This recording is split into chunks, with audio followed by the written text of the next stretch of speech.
Olá, meu amigo e amiga. Estamos de volta com o nosso Portal do José, neste final de domingão, trazendo notícias de última hora muito importantes neste começo de mês de junho, que promete grandes emoções variadas.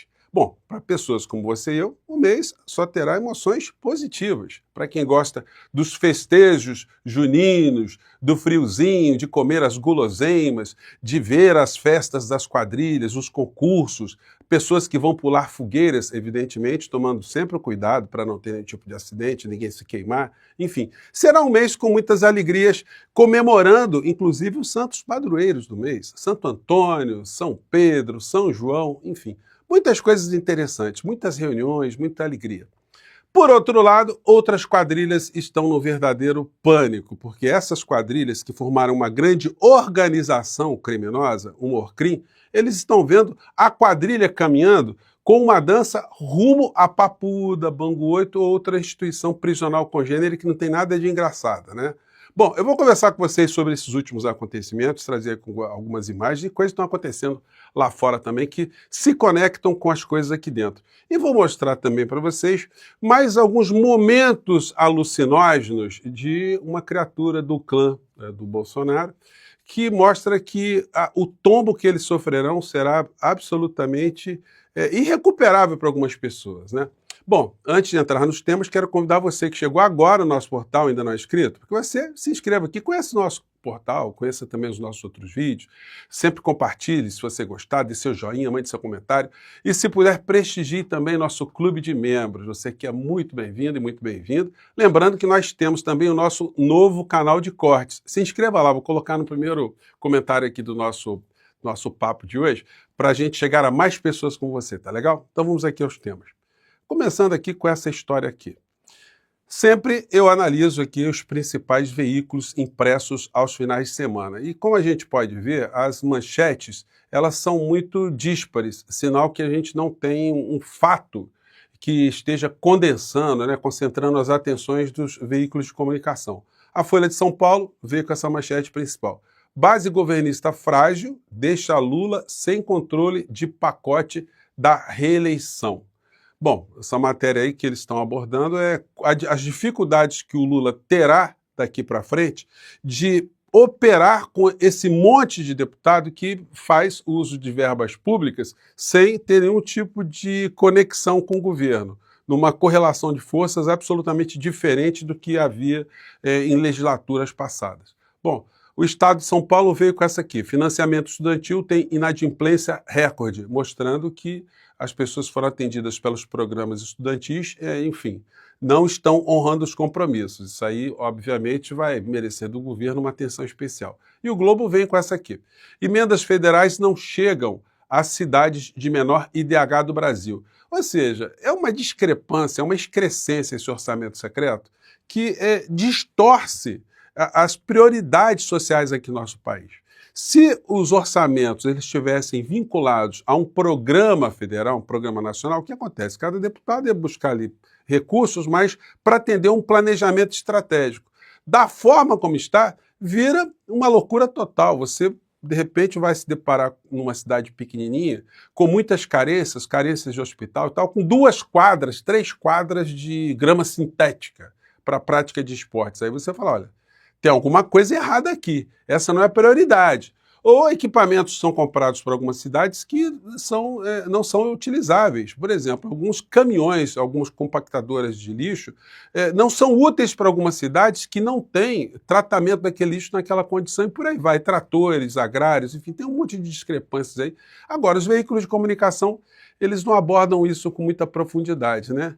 Daí, os deputados bandidos vão fazendo o que querem para retroalimentar esse sistema absolutamente distorcido que nós temos no nosso país, né? É por isso que a gente está aqui para discutir, para jogar luzes sobre isso. Bom, agora vamos às quadrilhas com problemas. Eu mostrei para vocês o senhor Elon Musk esses dias, quando vocês que acompanham a vida política aqui no Brasil estão percebendo, ele deu uma sumida, né? Os bolsonaros nunca mais falaram Elon Musk, ele publicou isso. publicou aquilo, escreveu isso, escreveu aquilo, veja uma frase que ele sumiu, não está falando mais, não falou mais de Brasil, Alexandre de Moraes, não falou mais com Gustavo Gaia disse que é amigo dele, tem que se falar, enfim, não está falando com mais ninguém, não falou com ninguém do clã. E essas cenas aqui estão voltando à tona, né? Tobacco and marijuana in there. Do senhor That's all it is. Elon Musk puxando aqui um cigarrinho que algumas pessoas brincam, né? Chamam cigarrinho do capeta, né? Pois bem. E aí o senhor Elon Musk saiu do governo Trump e as coisas estão se complicando, né? Pelo menos estão sendo mais expostas às rachaduras. Em primeiro lugar, ele saiu do governo, segundo o jornal The New York Times, porque o uso de drogas lícitas, né? Pelo menos é o que se sabe. Não se sabe se ele estava usando drogas ilícitas, mas as lícitas ele estava usando tudo. Chá de cogumelo misturado com anestésico, com estimulante, fazendo um coquetel molotov gigantesco. Isso estava deixando a criatura, que já não é muito boa da cabeça, mais desorientada ainda. E hoje ele veio a público reclamar de Trump, mostrando que a ruptura foi maior do que a vã filosofia poderia imaginar, porque Trump não indicou uma pessoa, um milionário, que Musk tinha indicado para chefiar a NASA. O Trump simplesmente riscou e tirou o cara dessa linha aí. E aí o Musk ficou muito invocado, né? Ficou magoado. Isso mostra que eles estão com mais problemas do que o Ocidente está enxergando. Bom, e aqui no Brasil, mais estratégias para tentar um livramento da cadeia. Mas quem terá um livramento aqui no nosso país é o povo brasileiro quando a figura do inelegível for para a cadeia. Ele publicou aqui um vídeo do Nelson Jobim, que foi ex-ministro da Defesa, sobre o 8 de janeiro. E o Nelson Jobim dizendo aqui, olha, para ter golpe precisaria ter as Forças Armadas. Sim, de fato, sem as Forças Armadas seria muito difícil, né, haver um golpe, né? Alguns lugares já ocorreram revoluções, as Forças Armadas ali foram rachadas, aderiram, não aderiram, aconteceu guerra civil, enfim. Mas o papel de quem tem armas é fundamental nessas rupturas institucionais. Agora, isso que o Jobim diz não se conflita com o que está no ordenamento penal brasileiro, que pune a tentativa e não o golpe executado. Se o golpe poderia ser realizado somente com Forças Armadas, isso aí, de repente, é um consenso, né? Obedece uma certa lógica. Mas isso não neutraliza o insucesso do crime, o insucesso de uma adesão maciça dos comandos das Forças Armadas, não neutralizam os crimes anteriores que estão previstos no Código Penal brasileiro. Então, o Bolsonaro está chovendo no molhado e essa gente é o que sobrou para eles. Agora, gente, vocês imaginam o seguinte, a cabeça do criminoso, tá? Vamos fazer uma viagem aqui psiquiátrica, não psicológica, psicanalítica, na cabeça do criminoso. O criminoso, quando ele comete um crime, ele está reiteradamente cometendo crimes, ou ele tem uma quadrilha, ele tem uma organização criminosa, uma vez preso e mandado para a cadeia, ele só fica refletindo ali onde é que ele errou. Ele não fica assim, o juiz da capa preta, a máfia da toga, o sistema é injusto, eu não tive ampla defesa, e isso e aquilo, pegando tecnicalidades, porque ele sabe o que ele fez, era crime, e uma vez apanhado, a condenação faria que ele fosse para a cadeia. Esse cara tem uma certa resignação, né? Esse criminoso, ele fala, onde é que eu errei, quando é que eu vou conseguir sair daqui, o que eu faço para poder sair, pensa em fuga, quase todo criminoso sempre pensa em fuga, no Brasil e no mundo inteiro. Então, esse é um padrão. Qual é o tipo de sofrimento, né, que essa figura tem na carceragem, na penitenciária. Agora, tem outros que viajam numa história de que tudo é injusto. Ele está ali porque é injusto, o sistema é injusto, a sociedade é injusta, e, enfim, que ele foi injustiçado por ele fazer uma leitura equivocada de como funcionam as leis. Esse cara fica amargurado dentro da cadeia. Se ele acredita mesmo nisso, a pena para ele tem uma dor triplicada.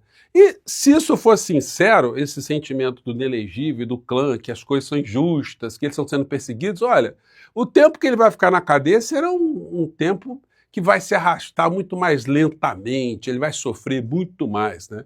E aí o seguinte, nós que estamos observando isso tudo lá de fora da cadeia, eu acho que não vai ficar ninguém com dó dessa criatura não, né? Quero saber a tua opinião, é pra gente ter dó depois de tudo que aconteceu aqui no nosso país? Será que ele vai ficar muito perturbado na cadeia? O Dudu Bananinha continua com as dele, né? Publicou agora mesmo um vídeo que merece aqui uma reação nossa, né? Porque são coisas incríveis que essa criatura fala. Vamos acompanhar aqui. Meus amigos, vamos sair um pouquinho do micro, né, de cada detalhe, cada abuso que o Alexandre de Moraes cometeu e vamos para o macro. É um filósofo, tá? Vamos sair do nossa questão local aqui, do ministro Alexandre de Moraes comandando todo esse desenvolvimento desse processo para botar essa Orcri na cadeia e vamos pensar grande, né? Vamos pensar interplanetariamente. A cabeça do Dudu Bananinha. O Trump, ele cortou o dinheiro da USAID. Por que ele fez isso? Porque ele percebeu que existia um aparato de censura industrial que era alimentado com base muito no dinheiro do pagador de impostos dos... Então, Bananinha está dizendo que o Trump, ele acordou um dia, ele percebeu que o problema do mundo é a censura. Que as pessoas não estão podendo mais colocar os seus pensamentos, por mais distorcidos que eles sejam, para todo mundo. Ele defende esse tipo de direito. Que os pensamentos mais sórdidos, os mais criminosos, os mais bandidos, os mais obscenos, os mais salafrários, sejam um direito de qualquer pessoa. Então o Trump acordou e está querendo acabar com a censura no planeta, né? Aí segue o Bananinha. Os americanos, leia-se USAID principalmente, tinha a NED, Atlantic Council, outras ali também, mas principalmente a USAID. Então, ele primeiro cortou o dinheiro para esse financiamento, porque ele não concorda com essa lavagem cerebral dessas agendas woke por aí, que querem inverter. É uma preocupação, é uma coisa, realmente Trump é um filósofo. Ele está preocupado com a sanidade mental planetária. Então isso move esse ser, é quase um santo, né, aqui na Terra, né? Ter a ordem natural das coisas e odeia o cristianismo. Ah, sim. Então ele está combatendo quem odeia o cristianismo, porque Trump, como nós todos sabemos, ele foi coroinha, ele é um cara muito religioso, ele teve uma vida toda franciscana, é um cara que não peca, é um cara que procura fazer bem ao próximo, é uma figura muito legal, né? Então ele está combatendo as pessoas que não são cristãs, não, que têm algum tipo de crítica religiosa. Enfim. Só que também a gente tem que entender que não é só o financiamento, é também o uso de instituições como o Judiciário Brasileiro para fazer valer esses valores desse... Então o Judiciário aqui no Brasil está conectado com esse mundo censor, né, que está proibindo pessoas de exercerem a liberdade radical dos seus pensamentos, né? Agora, nos Estados Unidos, você pode falar qualquer coisa, que o Trump não faz nada, né? Não está perseguindo ninguém, as universidades estão na boa, imigrantes estão numa boa, cientistas estão numa boa, artistas estão numa boa. É um país que é um exemplo, meu, exportar coisas legais, né? Pessoal, muita coisa metida aí no meio. Então, para os olhos de uma pessoa da administração Trump, para a gente entender o mundo do Trump, isso tem... Isso é um negócio interessante. Nós temos que fazer um curso para entender o mundo de Trump. Isso é interessante. Ser colocado no contexto. Que não é apenas você sancionar o Moraes pelas violações de direitos humanos, mas também enxergá-lo como um tentáculo desse aparato industrial de censura. O Alexandre de Moraes é um tentáculo de um aparato de censura. Então, pois é, se o papai dele acreditar nisso também, eu acho que na cadeia vai ser complicado, né? A entrevista que ele deu na Veja só está enrolando ele, eu vou colocar um pedacinho aqui, porque eles apagam depois, então é bom a gente deixar registrado aqui o rastro do crime, né? Eu falo isso até, de certa maneira, com o coração partido, porque eu creio que o Brasil deveria ter tido a decência de conseguir parar o Alexandre de Moraes. A gente teve... Como é que poderia se parar um ministro da Suprema Corte dentro do Estado Democrático de Direito, do Bananinha? Que recorrer aqui à autoridade norte-americana. Graças a Deus a gente tem essa entrada, e eu acho que aí, a gente, após essa sanção, a gente vai dar o primeiro passo para conseguir resgatar a democracia brasileira. Vai resgatar a democracia brasileira fazendo sanção ao ministro Alexandre de Moraes? Como é que funciona isso? Então, olha, tira o cartão de crédito do ministro Alexandre de Moraes, proíbe ele de ir à Disney, corta a conta bancária dele, e aí a democracia no Brasil fica restabelecida? Como é que é isso? Tá estranha essa história aí, né? Mas partindo do discurso que eu acabei de mostrar para vocês, dá para ver que o sofrimento na cadeia vai ser grande, né? Olha, gente, essa semana aí promete. Terminam os depoimentos e começam as fases agora das alegações finais. Vamos acompanhar os prazos aí, porque o mês de junho pode ser que tenhamos quadrilhas dançando, mas não com aquelas camisas quadriculadas. De repente com camisas com listras, né? ou camisas cor de abóbora, dependendo do presídio, onde essas quadrilhas poderão fazer as suas performances, né? E eu garanto que pessoas como você e eu não estaremos nem um pouquinho tristes com essas quadrilhas detidas nessas penitenciárias, né? Eu fico por aqui mais uma vez, um grande abraço, mande seu comentário aqui para o nosso portal, tá legal? Tchau!